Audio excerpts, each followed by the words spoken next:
बिस्मिल्लाहिर्रहमानिर्रहीम। अस्सलाम वालेकुम नादरीन, आप यूट्यूब चैनल देख रहे हैं। मैं इमरान खान हूँ। सबसे पहले तो बात करते हैं आज के एहतजाज के हवाले से। हुकूमत ने और अपोजिशन ने दोनों जानिब से एहतजाज का ऐलान किया गया है।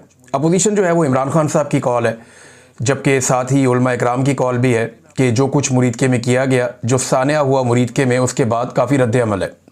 पहले मैं आपको स्टेटमेंट बता देता हूँ जो अहले सुन्नत वल जमात का एक स्टेटमेंट है, और इनकी जो मुख्तलिफ़ तंजीमें हैं, मुल्क भर की तमाम तंजीमात अहले सुन्नत के मुश्तरका एलामिये में कहा गया कि सानिया मुरीदके पाकिस्तान की तारीख़ का स्याह तरीन दिन है और अहले सुन्नत की नस्ल कुशी के मुतरादिफ है। इस पर फिलफौर आज़ादाना अदालती कमीशन तश्कील दिया जाए। हुकूमत तहरीक लब्बैक के साथ फौरी तौर पर नतीजा खेज़ मुज़ाकरात शुरू करे। अहले सुन्नत की मसाजिद, मदारिस, खानकाहों और घरों पर छापे फिलफौर बंद किए जाएँ।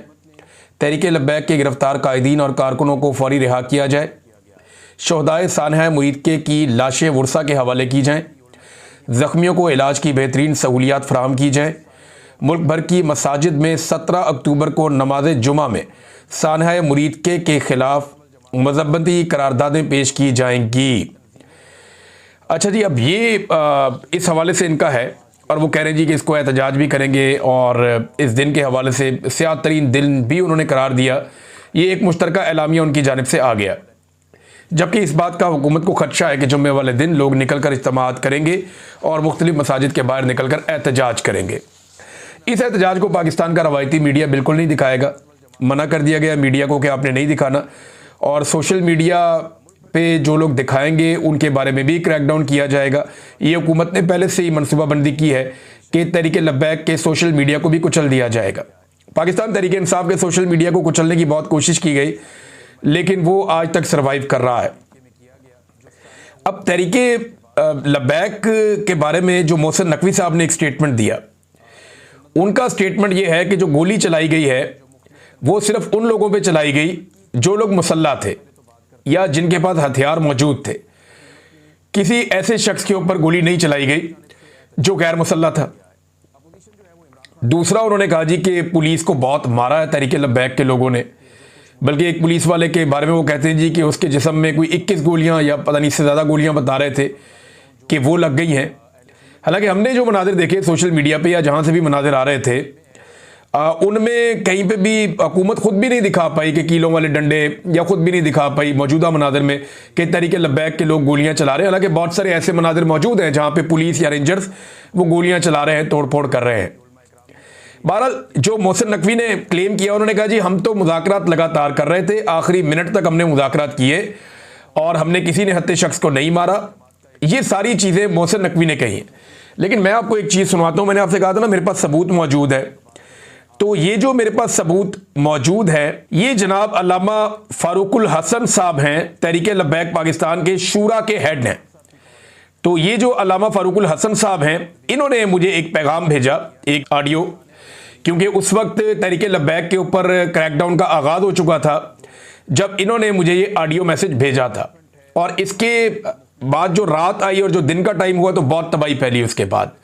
लेकिन ये उन्होंने मुझे उस वक्त मैसेज भेजा जब घेरा पड़ गया था और गोली चलना शुरू हो गई थी और अटैक शुरू हो गया था। उस वक्त इन्होंने मुझे ये पैगाम भेजा। इसकी बैकग्राउंड में आप स्टेज के ऊपर से आवाज़ें सुन सकते हैं। तो ये कह रहे थे सिग्नल बहुत कम आ रहे हैं। मैंने कहा जी आप मुझे फिर ऑडियो मैसेज कर दें। तो इन्होंने ऑडियो पैगाम के ज़रिए से मुझे बताया कि उस वक्त वहाँ क्या चल रहा था और मुज़ाकरात के बारे में जो मोहसिन नकवी साहब का दावा है उस बारे में ये उस वक्त क्या कह रहे थे जिस वक्त वो धरना अपने आखिरी मराहिल में था और जब वो मुरीदके में रुका हुआ था, जिस जगह पे बाद में कत्लेआम हुआ, जहां पे वो पूरा सानिया हुआ। अब ये पैगाम सुनवाने का वक्त आ गया। इसका एक हिस्सा मैं आपको सुनाता हूं। अभी कुछ चीज़ें और है मेरे पास, वो मैं आपको बाद में बताऊंगा। लेकिन पहले आप ज़रा ये सुने कि अल्लामा फारूकुल हसन साहब क्या कह रहे हैं, जिनका ताल्लुक तहरीक लब्बैक से है और वो इनके शूरा के अहम तरीन हेड है। ये सुने जी आप। अस्सलामु अलैकुम वरहमतुल्लाहि वबरकातुहू। भाईजान, मामला यह है कि ये जानबूझ के हालात को खराब करने और कशीदा करने की सूरत हाल नजर आ रही है। कल हम यहाँ से जा रहे थे तो रात को हमारे मुज़ाकराती कमेटी के सरबराह डॉक्टर शफीक अमीनी साहब से हुकूमती एक जिम्मेदार की बात हुई।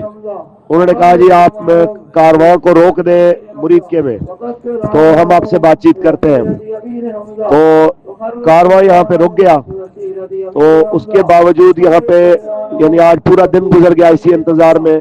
उनकी तरफ से दोबारा कोई राब्ता नहीं हुआ मुज़ाकरात के लिए, और उल्टा ये हुआ कि जहां पे तहरीक के साथ वाबस्ता लोग मसाजिद के या मदारस के सरबराह थे, उनके घर गिराए जा रहे हैं, उनकी मसाजिद को मदारस को सील किया जा रहा है, और यहाँ पे भी फोर्सेस जमा की जा रही है।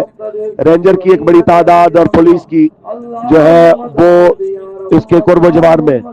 मैं ये समझता हूं कि यह जानबूझ के इश्तियाल दिलाने वाली हरकतें हैं, और हमारी तरफ से अगर ये कहा जा रहा है कि ये कोई सख्त मौकिफ के साथ है, तो बात सिर्फ इतनी सी है कि हम मुज़ाकरात के लिए हमने कहा है कि भी आप टेबल पे कुछ संजीदा बंदे बिठाए, या हमसे बात समझ लें या हमें बात समझा दें, तो ये मामला 1 घंटे में हल हो सकता है।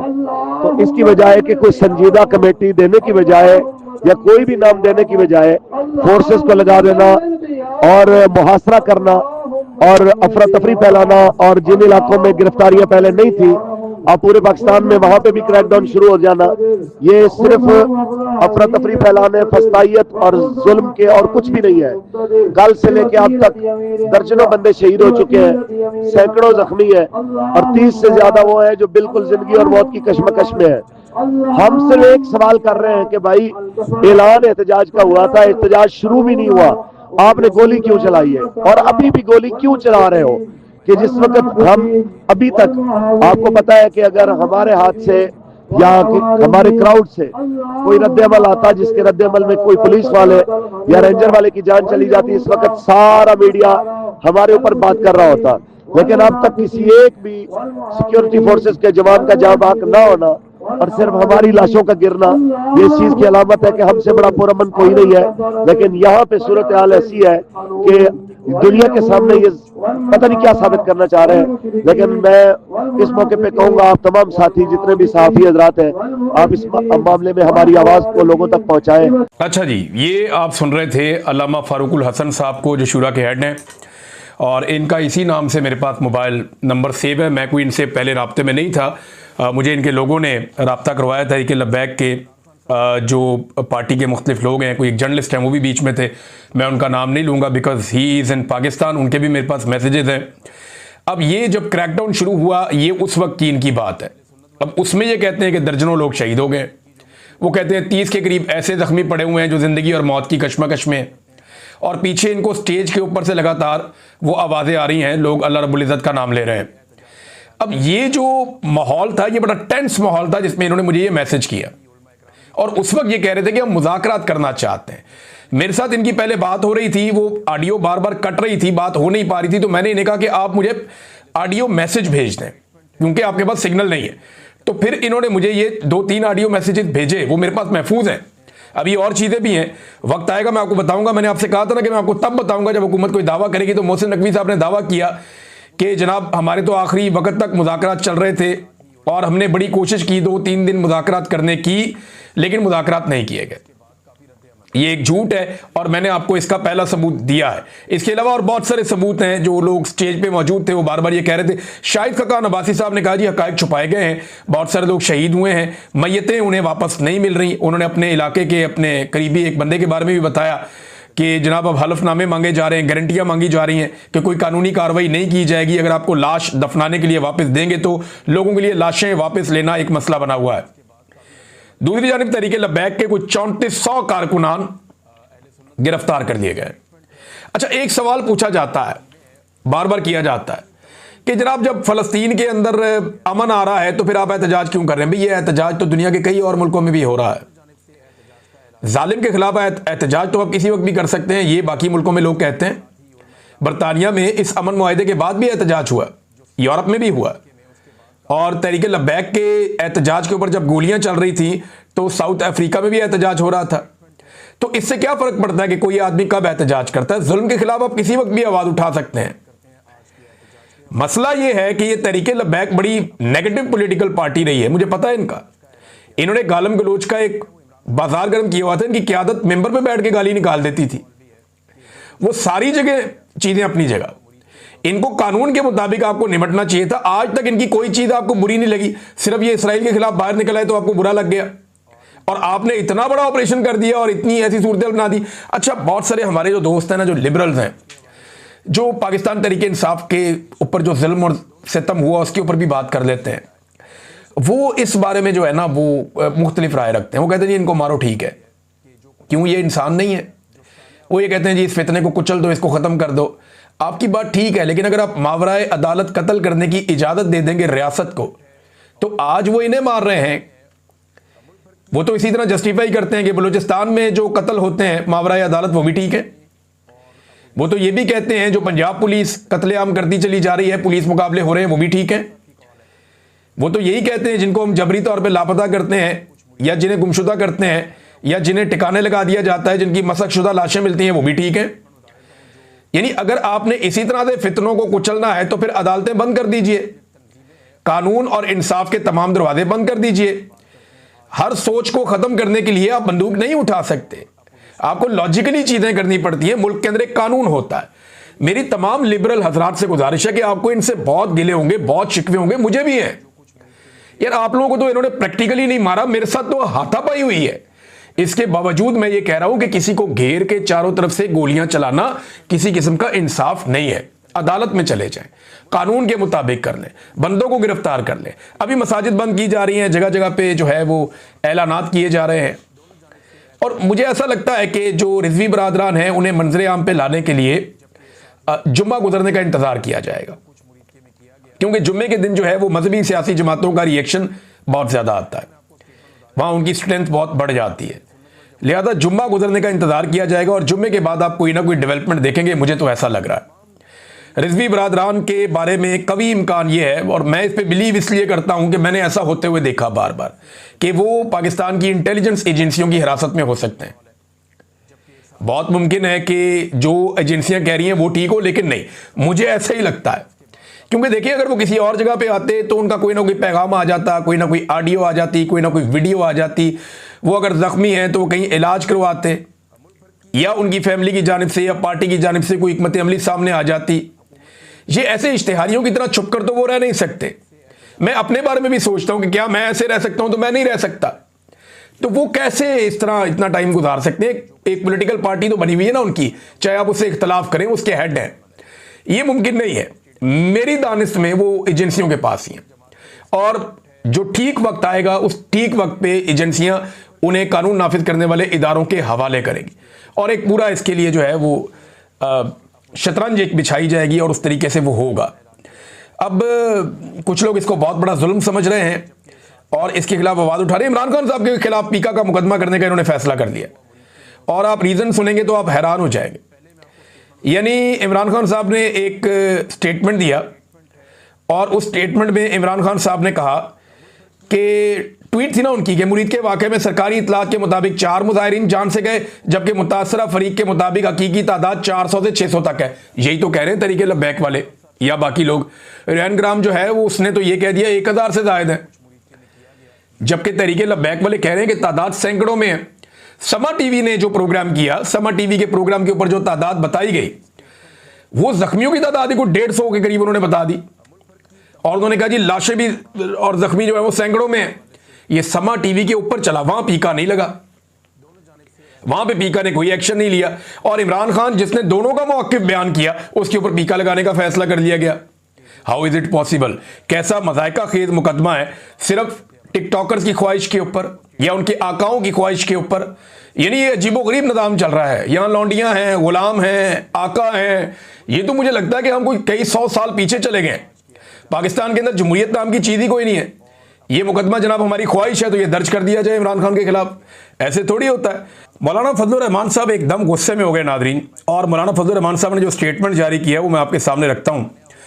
फजलुर रहमान साहब ने अपने कारकुनों को कहा कि जनाब इस्लामाबाद जाने की तैयारी करें, और अब हम इस्लामाबाद जाएंगे। फजलुर रहमान साहब ने कहा कि आज किसी का माई का लाल जो है वो पाकिस्तान में इसराइल को तस्लीम करने की बात करने की जुर्रत नहीं कर सकता। फजलुर रहमान साहब एकदम गुस्से में आए और उन्होंने कहा जी कि पार्लियामेंट एस्टेब्लिशमेंट के घर की लौंडी है, अब ऐवान की नहीं मैदान की हैसियत है। ये मैदान जिंदा है तो हम जिंदा हैं, जाली ऐवान को ठोकर की नोक पर रखते हैं। ये जनाब फजलुर रहमान साहब कह रहे हैं। फजलुर रहमान साहब को हुआ क्या, गुस्से में क्यों आ गए? गौर कीजिए जरा थोड़ा सा। वो ये कहते हैं जी इलेक्शन का मैंडेट नहीं है, जाली हुकूमत है, मैं नहीं मानता, और ये इलेक्शन ही जाली था। धांधली ज़्यादा था, चोरी का मैंडेट कबूल नहीं है। इसी चोरी के मैंडेट के साथ मिलकर फजलुर रहमान साहब ने आईनी तरमीम करवाई है, 26वीं आईनी तरमीम, और इन्हीं के साथ मिलकर फजलुर रहमान साहब ने इमरान खान साहब की पहले हुकूमत गिराई और उसके बाद इमरान खान साहब का रास्ता बार बार रोका है। इसी जाली मैंडेट में फजलुर रहमान साहब ने मखसूस नशिस्तें कबूल की हैं और अभी इसी मैंडेट के तहत अगर फजलुर रहमान साहब से जो उनको आसरा मिल गया था कि उनका भाई वजीर आला खैबर पख्तूनख्वा बन जाएगा, अगर वो कर दिया जाता तो उन्हें कबूल था, लेकिन क्योंकि उनका भाई वजीर आला नहीं बन सका तो लगता है फजलुर रहमान साहब को इस वजह से गुस्सा है। देखिए फजलुर रहमान साहब के साथ होता क्या, उनके साथ वादे तोड़ दिए जाते हैं। माजी में उन्हें एक पेशकश थी और बड़ी पुरकशिश पेशकश थी। फजलुर रहमान साहब को लगता था कि उन्हें सदर पाकिस्तान बनाया जाएगा, नहीं बनाया गया, उन्हें इस्तेमाल कर लिया गया टिश्यू पेपर की तरह। अब फजलुर रहमान साहब को लगा कि उनके भाई को वजीर आला बनाया जाएगा, थोड़ी सी सीटें, चंद सीटों के बावजूद बना देंगे। कैसे बना देंगे भाई? ऐसे बनाएंगे जैसे 17 सीटों पे शहबाज शरीफ को वजीर आजम बना दिया तो मेरे भाई को भी बना दो वजीर आला, लेकिन नहीं बनाया गया ना। प्रॉब्लम यह है कि क्यों नहीं तोड़े पाकिस्तान तहरीक इंसाफ के बंदे, चादर और चार दीवारी का तकद्दुस क्यों पामाल नहीं किया, बंदे गायब क्यों नहीं किए, लापता क्यों नहीं किए, अगवा बराए बयान क्यों नहीं हुआ और प्रेशर क्यों नहीं डाला गया एस्टेब्लिशमेंट की जानिब से, जैसा प्रेशर शहबाज शरीफ और उनकी फैमिली के लिए बनाया गया था। फजलुर रहमान साहब का शिकवा जायज़ है, उनकी उम्मीदें बहुत बढ़ जाती हैं इस निज़ाम से और फजलुर रहमान साहब हमेशा तारीख की गलत सिमत जाकर खड़े हो जाते हैं, जिसकी वजह से अवाम में उनकी मकबूलियत मुतासर हो रही है। अवाम में जो लीडर जितना नीचे जाता है ना, एस्टेब्लिशमेंट की नज़रों में उसकी औकात कम होती चली जाती है और फजलुर रहमान साहब लगातार अपनी सियासी हैसियत को कमज़ोर करते चले जा रहे हैं। नाज़रीन, फजलुर रहमान साहब का तो ये स्टेटमेंट है, इमरान खान साहब ने जो ऑफ़र की हुई है कि मैं करवा देता हूँ अफगानिस्तान के साथ मामलात हल, इसके ऊपर हुकूमत को संजीदगी से सोचना चाहिए। उसकी वजह यह है कि आज वो एक ऐसा लीडर है जो आपके मामला तय करवा सकता है। आपको अफगानिस्तान से जो इस वक्त हुकूमत है उससे नफरत हो या मोहब्बत हो, कोई फर्क ही नहीं पड़ता भाई, उनकी हुकूमत वहां पे है। सऊदी अरब में बादशाहत है, दुबई में बादशाहत है, कतर में, बाकी मुल्कों में बादशाहत है।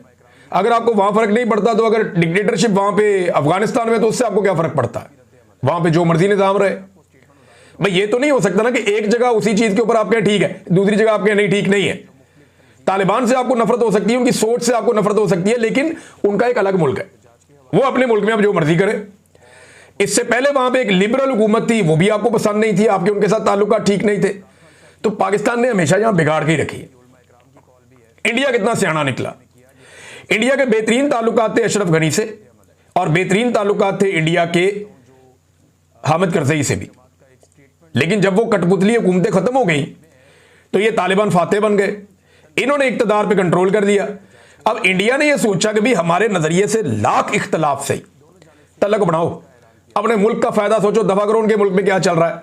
तो इंडिया ने अपने ताल्लुकात अफगान तालिबान के साथ भी बना लिए और पाकिस्तान जिनके पास मौका था, पाकिस्तान ने अपने ताल्लुकात बिगाड़ लिए सिर्फ ट्रंप को खुश करने के लिए। अब ट्रंप को खेलने के लिए कल कोई और खिलौना मिल गया या उसे कोई नया शुगल मिल गया जंगों के अलावा, तो वो इस तरफ तवज्जो नहीं देगा। फिर ये कहां जाएंगे, फिर ये अपना सौदा कहां बेचेंगे अगर खरीदार ही ना रहा तो एक आदमी को या एक खास तबके को खुश करने के लिए ये हमने एक नई जंग मोल ले ली है। ईरान के साथ हमारे ताल्लुकात अजीब से हैं, इंडिया के साथ एक अलग लड़ाई चल रही है। आप अफगानिस्तान को भी एंगेज कर लेंगे, पाकिस्तान के अंदर बलूचिस्तान नो गो एरिया है, कबायली इलाकों में आप जा नहीं सकते, गिलगित बल्तिस्तान में तजारत रुकी हुई है, आजाद कश्मीर में डेडलाइन का आखिरी हफ्ता चल रहा है। भैया आपने पाकिस्तान के साथ करना क्या है? और खाली ऑपरेशन के साथ आप नहीं कर पाएंगे। देखिए प्रॉब्लम क्या है, अफगानिस्तान को यह लगता है तालिबान को कि उनके मुखालिफिन पाकिस्तान के अंदर रहते हैं, जो अफगानिस्तान के अंदर जाके दहशतगर्दी करते हैं। इसी तरह पाकिस्तान को लगता है, और यह हकीकत भी है, कि पाकिस्तान के अंदर दहशतगर्दी करने वाले अनासर अफगानिस्तान में रहते हैं। अब यहां बनता तो ये दोनों ममालिक मिलकर बैठे और बैठ के फैसला करें कि एक दूसरे के मुखालिफिन के लिए जमीन तंग करेंगे और एक दूसरे के मुखालिफिन का हथियार फेंकवाएंगे कि ठीक है जी हम टीटीपी को कंट्रोल करते हैं, आप दाइश को भी कंट्रोल करें, मिलकर काम करते हैं और दहशतगर्दी को यहां से जड़ से उखाड़ के खत्म करते हैं। यह करने की बजाय हम आपस में दोनों मुल्क लड़ना शुरू हो जाएं, अफगानिस्तान और पाकिस्तान, तो इसका फायदा किनको होगा? इसका फायदा उन दहशतगर्दों को होगा जो पाकिस्तान को भी नुकसान पहुंचा रहे हैं और अफगानिस्तान को भी नुकसान पहुंचा रहे हैं। उनकी तो चांदी हो जाएगी। और जो इस वक्त स्मगलिंग हो रही है बॉर्डर एरिया में, वो रोकनी चाहिए। जो वहां मंशियात का कारोबार हो रहा है वो रोकना चाहिए, जो दहशतगर्दों के काम आ रहा है पैसा वो रोकना चाहिए काम सारा। हर 2 नंबरी बंद करने के लिए इन 2 मुल्कों को मिलकर बैठना चाहिए, बातचीत करनी चाहिए। एक दूसरे की शक्ल पसंद है या नहीं पसंद, एक दूसरे का नजरिया पसंद है या नहीं पसंद, और भाई मिलकर बैठो, बात तो करो ना। जब इंडिया आकर बात कर सकता है उनके साथ जिनका बिल्कुल 180 डिग्री का उनके साथ एक क्लैश है, अगर वो कर सकता है तो आप क्यों नहीं कर सकते? और आपकी तो जरूरत भी है, अफगानिस्तान के साथ पाकिस्तान को बात करनी चाहिए, इसमें देर नहीं करनी चाहिए। अब ये बार बार साबित करना चाहते हैं जनाब ये इमरान खान लेकर आया टीटीपी, वो साबित है, एक हकीकत सामने है कि वो नहीं लेकर आया, उन्होंने मना किया था, वो बार बार कहते रहे थे, हर चीज ऑन रिकॉर्ड पड़ी हुई है। अब राणा सनाउल्लाह कहते हैं जी वो आर्टिफिशियल इंटेलिजेंस है, आपके अपने बयानात हैं, आपकी अपनी प्रेस कॉन्फ्रेंस है, आपकी अपनी आर्काइव में पड़ी हुई है, आपका अपना ट्वीट है, आपकी अपनी आर्काइव में पड़ा हुआ है, सारी दुनिया जानती है कि अब आप झूठ बोल रहे हैं। ये टीटीपी को आप लोग बाई डिजाइन पाकिस्तान में लेकर आए, पाकिस्तान तहरीक इंसाफ को कमजोर करने के लिए खैबर पख्तूनख्वा में, और अब वो गले पड़ी हुई है, और अब लड़ाई पड़ गई है, लड़ाई बढ़ गई है और बढ़ती चली जा रही है। तो गुड तालिबान बैड तालिबान वाला काम खत्म करें, अफगानिस्तान के अंदर जो भी हुकूमत है उसके साथ मिलकर बैठ के बात करें, और बात करके इसका सलूशन ढूंढें, दहशतगर्दी का मसला हल करें। जो बात इमरान खान कह रहा है उसको समझें। अब तक के लिए इतने, अपना ख्याल रखिएगा, अपने चैनल का भी अल्लाह हाफिज़। किया गया है अपोजिशन जो है वो इमरान खान साहब की कॉल है, जबकि साथ ही उलमा इकराम की कॉल भी है कि जो कुछ मुरीदके में किया गया, जो सानिया हुआ मुरीदके में, उसके बाद काफ़ी रद्द अमल है। पहले मैं आपको स्टेटमेंट बता देता हूँ जो अहले सुन्नत वल जमात का एक स्टेट